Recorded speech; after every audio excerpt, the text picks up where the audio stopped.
السلام عليكم ورحمة الله وبركاته. ازيكم يا حبايبي؟ عاملين ايه؟ يا رب تكونوا بخير. النهارده عندنا مناسبة جميلة، عندي خطوبة النهارده بنت سلفتي. عايز اقول لكم من العروسة ديت اللي مربياها، وبصوا دي حبيبتي حبيبتي بصراحة. ففرحانة لها بصراحة قوي النهارده. وطبعا كلنا جبنا بقى هدوم جديدة للمناسبة الجميلة ديت. وده بقى ايه رأيكم بقى في الدريس الجميل ده؟ ومكة برضه جبت لها فستان وقاعدة في الكوش، بس ما اعرفش اصور لكم يعني فيديو اكتر من كده بصراحه، ان مش هينفع ان انا اصور الخطوبه وكده. ده اللي انا قدرت ان أنا اصوره في اليوم ده بصراحه.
جيران الهنا جيران العروسه حبايبها بيحيوهم تحيه جميله. ام مين يا حاجه؟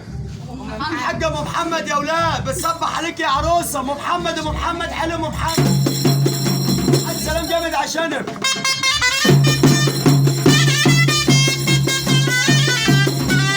الرحمن مره مليون بيحيي العروسه استاذ عبد الرحمن وفرح الاستاذ عبد الرحمن.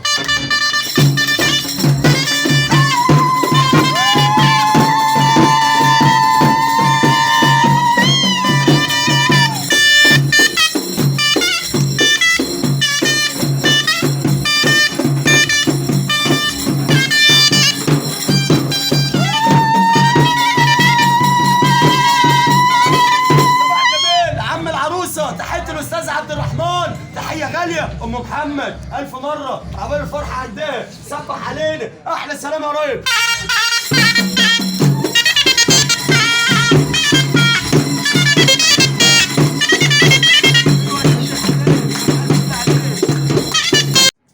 زي ما انتم شايفين يا جماعه، واحنا كان عندنا مناسبه، كان عندنا شبكه بنت سلفتي.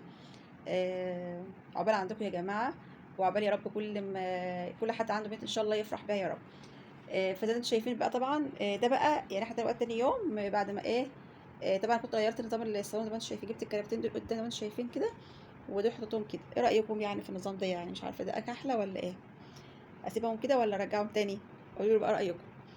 طبعا ماكل صاحي من النوم وبتاكل جاتو بتاع الشبكه. آه زي ما انتم شايفين طبعا بقول لكم بقى هنروق بقى الروتين مع بعض النهارده. زي ما انتم شايفين بقى هروق الشقه. وده طبعا الهدوم دي بتطبقها هنا مكانها، وهنروق بقى مع بعض كل حاجه ان شاء الله. ودي اوضه الاولاد برضو هروقها، يعني كل حاجه ترويق، يعني اشيل هدوم اللي عايزه تطبق واللي عايزه تتعامل وكده. وطبعا ده المطبخ زي ما انتم شايفين برضو. طبعا لسه من النوم، ما عملتش اي حاجه، كنا جايين تعبانين، فدي حاجات كده في الحوض هتتغسل، مش الا الحاجات دي بس. ونروق المطبخ زي ما انتم شايفين، ومولعه الفطار لمكه. وطبعا اوضه بتاعت طبعا برضو عايز برضو ستيل بس يتروق وكده. وهنشوف بقى كل الحاجات دي يعني بوريكم قبل وبعد ان شاء الله. الحاجات دي كلها هتتشال، واوريكم بقى قبل وبعد ما نخلص ترويق وكده زي ما انتم شايفين. فهنفطر بقى انا ومكه الاول، ونشوف بقى هنعمل وبعدين بقى نرجع بعد نبدا بقى الروتين بتاعنا ويلا. كان عندي بقى شويه هدوم يا جماعه بقى اهو اشتغلت عليها. دي هدوم شورت كده، عشان قلت اشتغل عليهم بقى وانا بشتغل بروق يعني. وبعدين يا جماعه بقى زي ما انتم شايفين بقى، كنت ولعت الغسيل يتغسل في الغساله زي ما انتم شفتم. وبدات بقى انضف اوضه باوضه. تبقى انتوا شايفين الشقه يعني بتضرب تقلب. طبعا بسبب يعني كان عندنا مناسبه جميله امبارح يوم الجمعه، طبعا النهارده السبت. فزي ما انتم شايفين بقى، طبعا انتوا عارفين اي حد عنده مناسبة بتبقى من بعدها بقى بيبقى ايه الدنيا، مش عايزه اقول لكم. طبعا بقى كان عندنا برضو ناس وكده، طب عندنا يعني فوق، وكان في تحت برضو كان عندي سلفتي برضو جنبي، كان يعني يعني عندي سلفتين طبعا. دي خطوبة بنت سلفتي اللي هي ساكنة تحت، فطبعا كان عندنا الشبكة يعني تحت وفوق، وقدام البيت برضو. فكان طبعا بقى ايه زي ما انتم شايفين بقى بنروق بقى بعد الايه المناسبة ديت. كان عندي برضو ناس، وطبعا والاولاد بقى ساعة اللبس والهدوم بتاعتهم بقى يلعبوا في كل مكان. فطبعا لازم ان احنا ايه يبقى فيه روتين بقى زي ما انتم شايفين. هروق بقى الاوضه بتاعت الاولاد، روقتها بقى طبعا، كانوا بصوا كانت مخلين الاوضه كلها هدوء. زي ما انتم شايفين بقى علقت الهدوم زي ما علقت، والعايز غسل اخدته للغسيل، وروقت السرير. طبعا المرايه دي لسه فرشاها، يعني كنت فرشاها يعني على المناسبة على الخطوبه، يعني لسه نظيفه. هسوي بس السرير زي ما انتم شايفين وخلاص، بيبقى كده ايه خلصت معايا الاوضه. يعني كنت طبعا مروقاها ومنضفاها يعني قبل التنظيفه ديت يعني تنظيف ايه يعني روتين عادي زي روتين اي كل يوم، بس يعني ايه انا كنت منضفه الشقه اصلا قبل كده، عشان كان عندنا يعني طبعا مناسبة، طبعا لازم احنا ايه ننضف بقى تنظيف بقى ايه حلو شوية برضو عن التنظيف العادي بتاعنا. المهم بقى ده خلصت اوضه الاولاد، وكنت انا بشتغل في اوضه الاول، بس سبتها المكه كانت قاعده تنطط على السرير، فقمت سايباها لما اخلص تنطيط بقى، وقلت بقى ما اروح بقى ايه اروق. كانت هي بخلص التنطيط بقى على السرير بقى، فقمت رايحه ايه مروقه بقى السرير، ما كانش عندها الا السرير، يعني كنت روقت الاوضه كلها، ما عادش الا السرير بس اللي انا كنت اروقه. فطبعا ما كنتش يعني مش هتقعد تسمعي الكلام وتنزل من على السرير. فريحت دماغي بقى، وقمت روقت اوضه الاولاد، وبعدين رجعت ايه روقت الاوضه بتاعتي زي ما انتم شايفين. ده المفرش كده الحاف بتاع المفرش الزينة، بنتغطى بيه عشان عندي يعني عشان احنا مش مشغل التكييف، فطبعا ايه لازم نتغطى. وفرشه كده وروقت التسريحة وبس، ولسه بقى همسح بقى في الاخر. دي بقى المواعين بقى. بروق ايه حاجة بحاجة جنب، بروق الأوضة الأول، وبعدين ندخل على الصالة والمطبخ، وبعدين ندخل على الصالة بقى في الآخر. كان عندي شويه مواعين برضو، يعني كنت منظفه، يعني كنت غسلت كل حاجه والله، بس كانش في الحلتين دول بس كنت نقعهم شويه.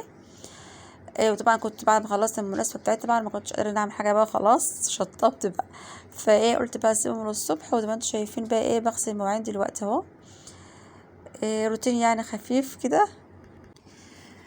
بصراحة يا جماعة كان يوم جميل، وكان يوم بص ممتع. طبعا انتوا عارفين ان الفرحة حلوة يا جماعة، ربنا يفرحنا ويفرحكم يا رب، واللي عنده بنت يفرح بيها ويشوفها عروسة يا رب العالمين. وبصراحة كان يوم جميل وايه، وكمان كان عندي مناسبتين بصراحة، كان عندي خطوبتين. الخطوبة دي بنت سلفته، وخطوبة برضو ابن خالتي، فكان يوم حلو والله بصراحة يعني. يا رب يكتر من افراحنا يا رب العالمين. زي ما انتم شايفين يا جماعه كده خلاص بقى ريت الكل من الميه، والمواعين هي غسلتها ما كانش فيه اهو فضفاض اهو.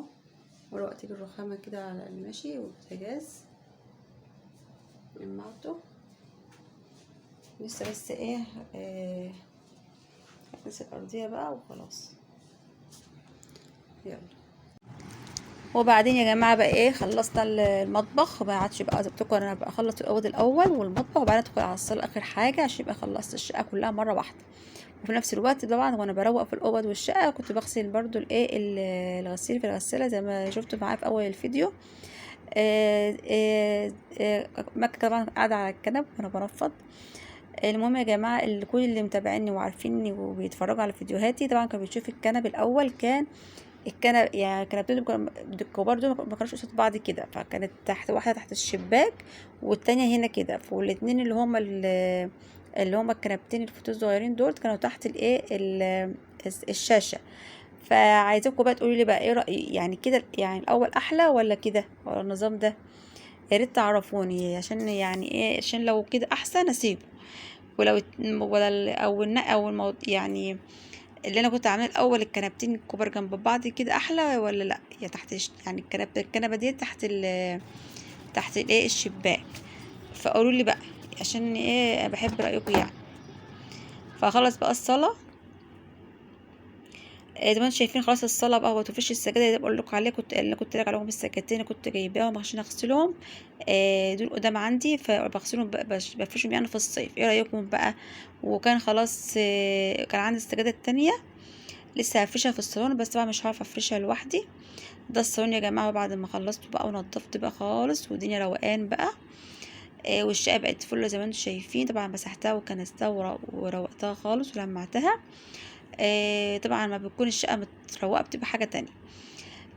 دي بقى السجاده زي ما انتم شايفين فرشتها. عندي بقى سجاده تانية اللي بتاعت اللي بفرشها في الصالون برضو، اللي هي البيج اللي واقفه جنب الكرسي السفره دوت. هي دي السجاده دي يا جماعه. دي هفرشها برضو في الصالون، بس طبعا مش هعرف افرشها لوحدي، فاستنى بقى لما حد من ولادي يجي يفرشها معايا او ابو محمد يجي يفرشها معايا. عشان مش عارفه افرشها لوحدي يعني. ورب الفيديو يكون عجبكم، والسلام عليكم ورحمه الله وبركاته.